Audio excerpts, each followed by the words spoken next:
Hey guys, my name is Ryan and welcome to HitScan. Today we are talking to Eviltoaster about the tank meta and how we are so close to having a golden age for tanks in Overwatch. We also talk about what the tank meta currently is and all that stuff, but I also wanted to shout out Omen in this video. Not only do we work with them on a regular basis, but so does Eviltoaster as he is part of their stream team in the US. We'll talk about them towards the end of this video, but let's get started. Check out all of Eviltoaster's details in the description below and let's go. So I guess to begin with, it's been a while since we last spoke, and the tank meta's changed quite dramatically with nerfs to Sigma, Orisa. Can you catch us up first and foremost to what the tank meta is at the moment? Most people will tell you that tank meta is more evolved around Reinhardt and Saria. Some people also still say Reinhardt and D.Va. I think they're both good. I think it's really more about just Reinhardt is really good. I think Reinhardt is just like the only quote-unquote main tank left in the game that is usable, and since no one really wants to do double barrier, which I don't think is like the worst, like I think the tank meta in overall is kind of healthy, but Reinhardt with an off tank that we know is still pretty strong and just works in most places. Most people are comfortable with it. It just works really well, so no one really complains about having Reinhardt and Zarya. But from what I've seen, most tanks are all pretty viable. I've seen plenty of different tank duos or lineups that work out. I've seen people run no barrier and it works out. Honestly, tanks are kind of in a pretty good spot overall. When you're really trying to eke out the maximum percentage chance of winning, Reinhardt is pretty much the best way to go just because he has the largest shield, which usually is always been what the tank meta is about when it's not straight up dive, which is which tank lineups have the best damage absorption. And sometimes that's Zarya, sometimes it's with D.Va, sometimes you could even run Winston with an Orisa or Winston. But Reinhardt's pretty much just the way to go. He's really good, and most people don't complain about that, so tank meta kind of healthy. Well, I definitely do want to reiterate something I've said before, is that the idea of main tank and off tank is dead. Like, there's really no reason to think about tanks that way anymore after these barrier nerfs. And like, sure, Reinhardt is still like main tank tier compared to everyone else, but at the end of the day, like, Blizzard is really trying to make every tank have a similar power level when it comes to damage absorption. So there really is no real reason to think in terms of main tank, off tank. I'm a little hesitant to say we're in like a tank golden age, but I think it's kind of close. And I really think the only thing holding it back is like the anti-tank heroes, Sombra, Mei, Reaper. Mostly Mei because she's really popular right now, but as soon as Sombra becomes meta, we'll say the same thing. As soon as Reaper's, he's already kind of meta. Generally speaking, yeah, you can kind of get away with playing any tank, but we're pretty close to like the next, I would guess, golden age of tanks. The last one I always said was in season 9, where I felt like all of the tank strategies, dive, hog hook, and Rein Zarya were all viable, and they were used on different maps pretty regularly. And then Brigitte came in, and yeah, you know the rest. Do you think that was something that was very much deliberate? Oh yeah. Like they were like, we want to get rid of the idea of a main tank and off tank. They even mentioned it on the forum about when it came to role queue and can you queue for a main tank or an off tank. Right. So you feel like this is something that they specifically targeted with these nerfs, as well as bringing down the strength, of course, of Orisa Sigma before. I definitely think so. And there's also like a lot of people who've always had this idea of like, what if we nerf double barrier by making 2 different roles for tanks and you have to queue and roll as a main tank or off tank? But like, that would be terrible. Like, imagine queuing for a role and you only get to pick 1/10 of the entire hero pool. Like, that would just be awful. And that's 2 people that would have to do it. So that's not a real solution.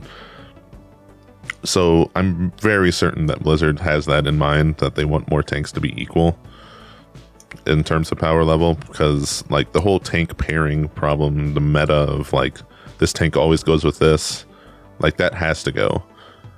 Because again, it also limits your ability to counterpick as a tank, because it's like, if I want to counterpick someone by picking this, my teammate has to pick something else.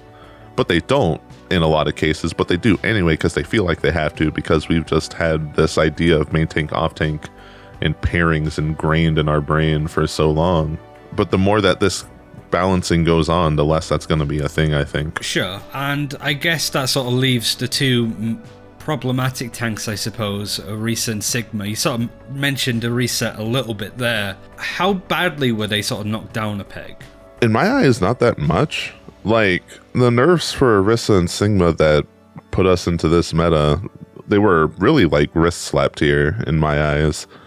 Like, they were definitely there, but I still play Orisa and I play a bit of Sigma too, and I'm just like, I don't even notice these changes. It wasn't really that big of a deal, but it is enough for people to care, for one. When they changed Baptiste, like, it just kind of changes the style of how people want to play, because if less people are playing Baptiste, then double barrier comps by their nature just play less effectively. I don't think that Baptiste is really even that bad still, but he's not like stupid broken, because you just don't get as much uptime on Immortality Field and stuff, or in the healing. I think the healing change really did a big number on Baptiste's effectiveness, because everyone always wants the healer that does the most healing at the moment. So now people are on like the Moira train again, or Anna. Speaking of supports, one of the things that I loved as a support player is you don't really need to worry about the meta when it comes to like compositions. You can pretty much run any supports together within reason, right? The problem with tanks in the past has always been it feels that you have to run specific combos, and you certainly at least have to have a main tank, because if you didn't have an Orisa before, you were effectively throwing. That's a lot better for tanks now, right? And that's kind of how it should be. Because you were one of the people that said, like, tanking at the start of roll queue was the reason why the game was in such a bad spot. Right. And I would say it's gotten a little better, but part of it is that it's never going to go away, because there's still going to be a best tank just objectively, and also because the culture of Overwatch players are just too ingrained in having a meta. Sure, but like, it's kind of what you said about support as well. Anna is the best, but you can still run other stuff, which lines up the same as what you said about tanks, so... Yeah, the seats of power are definitely much closer than I think they've ever been for tanks. I think that, like, even though Reinhardt, I could even agree, is probably the best tank, I don't think the other tanks are that far behind him in power level. But when you do run them, you do kind of have to play different, and you could also still get run over. It's like, before, in the double barrier meta, if you tried to play something like Reinhardt and Lucio to like just run into the double barrier team and try to run them over, it wouldn't work, because they just had too much stats that you wouldn't be able to get there in time before your shield broke, and then you would die. Even though if you do that now, suddenly it works so well, and it's just like, wow, of course it works. Like, why wouldn't it? But why didn't it work before? It's not really because... I mean, is it because that they just had that much more stats, that much more damage, that it made it work? Because if you look at the nerfs, they're not that much. It saves them like an extra 1 or 2 seconds of time where they could keep their Reinhardt shield and keep running forward. And sure, sometimes that's it, but is that really it? But again, it's like no one runs Baptiste anymore, and like people are struggling even to like pick the bunkery DPSs. People still are reluctant to pick Mei, even though she is like certainly the best hero in the game. And Reaper got nerfed, so that kind of stuff is not as good to just like sit around and counter tanks running at you while walking backward. But walking forward, still good. So the Reinhardt Lucio comps, they're kind of taken over in that sense. And now if you play it against double barrier, you do run them over. You do get past the shields. What's the deal with pro teams running that? Like, I don't know how much you've been keeping up with the Overwatch League, but Reinhardt Reese has been played a little bit by some of the teams. Oh, I think it's good. Why would you say that? Well, because Reinhardt is pretty much the only main tank left, right? So when you think about what you're going to pair a Reinhardt with, that's pretty much going to determine what your style is. And with Orisa, you get to continue playing the Orisa style keep away game, without the weakness of having so much shield downtime. So you could poke shields from long range, you could still halt people, and you also don't die to Mei. So it's just pretty good. And like, it's not that different from just playing Saria, because you could fortify yourself and you have long range damage because Saria has the buff right click now. But it's more reliable. You don't have to get energy, and you're also tankier than Saria naturally. What's kind of like the state for Saria from your perspective? Because I hear from a lot of different places, like, you know, competitive Overwatch subreddits and stuff like that, that she's one of the worst tanks apart from Roadhog, who I guess we could talk about in a second. In competitive, it doesn't really feel like that. It's only really the pro scene that maybe she's not been used a lot, but why is there this like duality to her that you think that she's really good? In fact, you said that she was like the #1 option for off tanks when you were listing them. Why is it not really translating for the pro scene, and does that matter at all for us? Well, Saria is again in the popular tier, kind of like McCree, just because she's fun and feels very effective. Like, your ability to play the game directly translates into people dying, which people like in Overwatch. So she's good in that, and just because everyone's playing Monkey Reinhardt style, not Monkey like Winston, but Monkey like, I'm gonna go in and fight like an ape kind of style of Reinhardt. Like Destiny 2 PvP, right. Kind of, yeah. Like One-Eyed Mask, Lord of Wolves, apes together strong kind of thing. Right. Like, when people are playing like that, it's really easy to just get energy with Saria. So I imagine that pro players are a bit more mindful about giving enemies Saria's energy, which is again why I would probably imagine there's a bit more reason to play something like Orisa, because then you don't have to worry about getting energy with Saria. You just, you know, play. And instead of bubbling your allies, you just make a shield, and instead of bubbling yourself, you just fortify. It's kind of similar. But with Saria, when you're going to reliably get energy, she is very super effective. And Graviton's, you know, just a good ult that people are comfortable comboing with. It's just simple.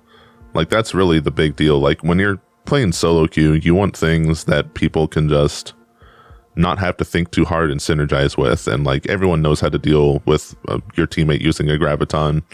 Everyone knows how bubbles work. Like, it's just pretty simple thing to do. And then all that's up to you is, can you aim at people with your laser? And if yes, then people die. I guess then, is this the best time to be playing tanks?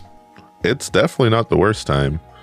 And like, you could argue it's even the best time, just because there's now more tanks to pick than there was like since the last great, you know, since the last great time there was to play tank, which was like season 9, which was right before GOAT started, or right before the Grav Hanzo meta started, where you could only play Ryan. Certainly the best time with role queue, right? Like, they seem to have got their like stuff in order, it feels, when it comes to balancing around them. It's just a shame it took that long. Yeah, and ultimately tanks are, the problem with tanks isn't really that like there's choices or that there's not choices.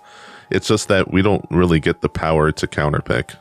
And like, that's really the big problem, because DPS players can counterpick any tank. Support players can counter any tank. But what does a tank swap to if they're running something else? It's like, sure, you could try to get both your tanks to swap to a dive comp, and then get your DPSs to swap to a dive comp, and then get your supports to swap to a dive comp, and then suddenly you could counterpick one hero that's maybe a problem. But you can't just solo counterpick. Like, you're too crucial. Whereas a DPS player is like, I'll just swap to a different DPS, and it's like, they're still going to do their job in a tank battle where they're just going to shoot the shield, but now they have these abilities or this amount of range where they could deal with another hero on the enemy team. And if you're going to get counterpicked as a tank by, you know, Mei or Reaper or Sombra or even Bastion, then it's not up to you to pick to counter that. It's just like, okay, I sure hope my DPSs are able to counterpick this and protect me from Sombra, or I sure hope my supports are going to be able to pocket their healing onto me. But it's not like, oh, I'm against Sombra, let me pick, I don't know what. It's just, there's no real option. Or I'm against Mei, it's time to pick this. Like, the only thing you do against Mei is like maybe pick Saria to unfreeze your teammates, or pick Orisa to unfreeze yourself. But do you kill Mei once you go those two heroes? No. You just survive a little longer. And that's really the big problem. So does that improve if Mei gets nerfed? Does that freedom finally come to tanks to be able to counterpick? Because I feel like that's really the only thing nowadays that really does limit tank play. It would definitely help, because Mei players counters tank, or Mei the hero counters tanks a little too hard. But I don't know if it will ever go into a place where tank players are really counterpicking and not just picking what is considered meta. Because like, let's say Pharah was really meta. It's like, obviously we know what to counterpick, and then you pick that, and then you pick things that counterpick those heroes. Like, let's say you're against Hiscan, well, now you could pick, I don't know, dive DPSs, and then you just get in their face faster, and then their range doesn't matter. Then they're like, well, time to go back to other close range heroes, and then it's like, oh, time to go Pharah again, and like then you have this cycle. But tank players don't have that. It's not like, okay, they're on Reinhardt Saria, what tank do you pick to counter that? Like, the best answer is like to pick Reinhardt, so you could block shatters and block charges. And then when you're dealing with Zarya, it's like the best option is to pick another Zarya. Like, every tank just ends up being the best answer to itself. It's like with Orisa, when Orisa was the best, it's just like, okay, this character's making a lot of shield and fighting from range. What's the best tank that I could pick into that? Probably Orisa, so I could also break shield and fight from range. And, you know, not get halted because I have Fortify. Like, it just goes on and on with all of the tank players. Like, if you're against a Roadhog, what's the best counter? Probably hooking him because he doesn't have a shield. The state of him as a hero is pretty depressing, I feel. Like, I think a good portion of the tanks currently in the game are playable, but I noticed that you didn't mention Roadhog specifically. Is he in a bad spot, really, that he needs help, or what can be done about him, really? Because he just feels problematic completely. Roadhog is not in the worst state he's been, but Roadhog kind of just doesn't fit right now, because it's really hard to run any tank that doesn't have any way to absorb damage for the team. And like, you could walk in front and body block with Roadhog, but that's not really a viable method of tanking. Because right now, after all the barrier changes, you want as much stability in your fight as you can. And that's why everyone went to double barrier as soon as, like, even after the double barrier nerfs. It's just, we need stability in these team fights so we have room to play and land shots. So we'll just take whatever tank lineup gives us the most freedom to move and shoot and try to outplay opponents. Roadhog doesn't contribute to that at all. Whereas even heroes like D.Va and Zarya, like, they provide tanking in some way. They could help you survive. Roadhog does not. Finally, where can people see more of you? All your usual bits and pieces as to where can people see you stream and all that other kind of content. I stream on twitch.tv/Eviltoaster. I also have Twitter @Eviltoaster for all hot takes. And I stream mostly every day. And that's it for this time. Thank you very much for watching. Do definitely check out all of Eviltoaster's stuff. And of course, a shout out to Omen. I recently tweeted out at HitscanYT, for those that are interested, about the Omen 15 laptops that both myself and Miska use. We've taken them to America countless times, to BlizzCon, to Overwatch League related stuff, to Gamescom in Europe of course, and also just taking it home back in Yorkshire, which is the best place out of all of them. It's fair to say that we couldn't do our jobs very well without these laptops going to events and making content overseas. It's super important to have a laptop that can record, stream, and edit gameplay on to make sure that we make the best content that we can. So that definitely does need a shout out and kudos to them. If you are interested in having a high-end laptop yourself that can play games and stream and all that stuff, you can check the description below where there is a link and have a look yourself. Thanks to Omen, thanks to Eviltoaster for being in this video, and thank you very much for watching. Take care, we'll see you next time.